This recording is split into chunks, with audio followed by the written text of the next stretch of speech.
Salutations, ladies and gentlemen. Greg Miller, PlayStation Team Assistant to the Regional Manager, here to talk to you about Turok, the Dinosaur Hunter.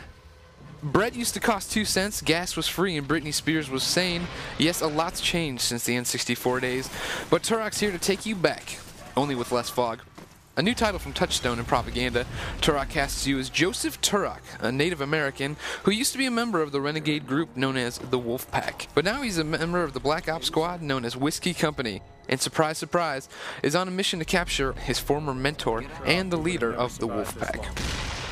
However, as Turok and Whiskey Company approach the planet Kane's holed up on, they get shot down, and the mission quickly changes from capturing Kane, I can't let him get away, to surviving the dinosaurs, beasts, and guards found on the planet below. The best thing Turok's got going for it is that it's flat out fun. You're running and gunning around this jungle, fighting raptors, mutated scorpions, baby T-Rexes, and a host of other animals that's just, a lot of fun to run and shoot through. Clearly the weapons set this apart. Turok really gives you ample ammunition and some really cool weapons to run around and play with. There's shotguns, chain guns, sticky bomb guns, and the best thing about these is that they have alternate fires. So even though we all know how to use a shotgun, now that we're fighting raptors, the alternate fire on that weapon is a flare. This weapon set lets you play the game the way you want to play it. If you've been watching our movies on IGN, you know that we're big fans of knife kills. Basically, you arm the knife, walk up behind a guard, and pull the trigger button on screen. This pulls off another silent kill where you either bury the blade in the dude's chest or in his head. It looks brutal and it's really fun.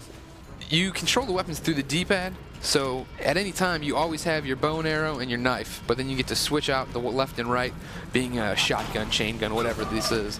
And the benefit to doing that is most of these guns can be dual wielded. So if you want to have 2 shotguns, you can have 2 shotguns. You can have a submachine gun and a shotgun. You can run around and just blow the whole place to holy hell. Of course, if you've skipped ahead and seen the review score on this game, you know that I don't think it's perfect. And that's not saying it's a bad game at all. Turok is fun, and you should definitely play it if you're a fan of first-person shooters, or just feel like steamrolling through some stuff and shooting. But there are some drawbacks to it. Chief among them is, as much as I just lauded how awesome all these weapons were, they really feel weak. Shotgun, it takes a lot of shotgun shells to bring stuff down, which really shouldn't happen. Even with the submachine gun, you'll be shooting a guard, and these guys just keep taking the punishment before they drop. Another problem is that these enemies are dumb. It really takes away from the experience the fact that you're not being challenged on how to kill these guys. Another thing that I think holds Turok back from being a really great game was the fact that they started to build this really interesting story. Eventually, though, this all gets dropped. Obviously, when the mission changes to surviving, you have to redo the story, but rather than really focus on how Turok feels about Kane or what was happening, they just completely drop the angle, and it doesn't even pop up again until the very end. You really don't care. I don't know why he's on this planet. Turok walked into a building once and said, "Oh, they're force evolutioning this planet." exponential increase in evolutionary activity. But I have no idea what that means or why I should care. You're a Native American, aren't you? You're a genius.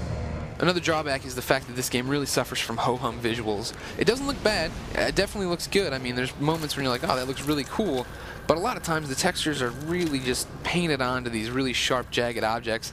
And even in cutscenes, there's this weird glow about the characters, like they've seen the Holy Spirit or something.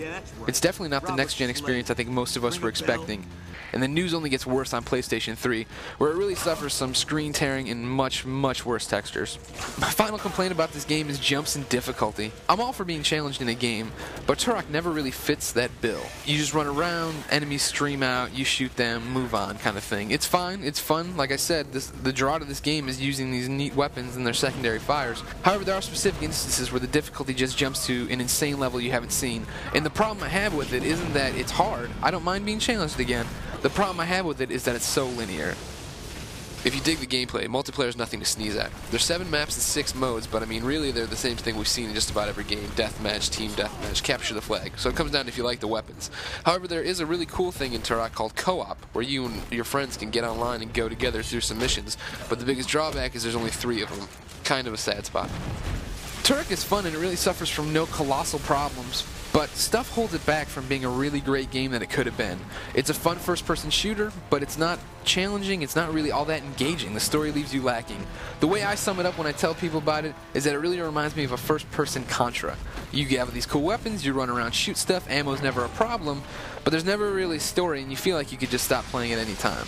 If you're looking for fun and you want to blow stuff up, by all means give Turok a shot. For more information on dinosaurs, check out Encyclopedia Volume D, and for the full written review, see IGN.com.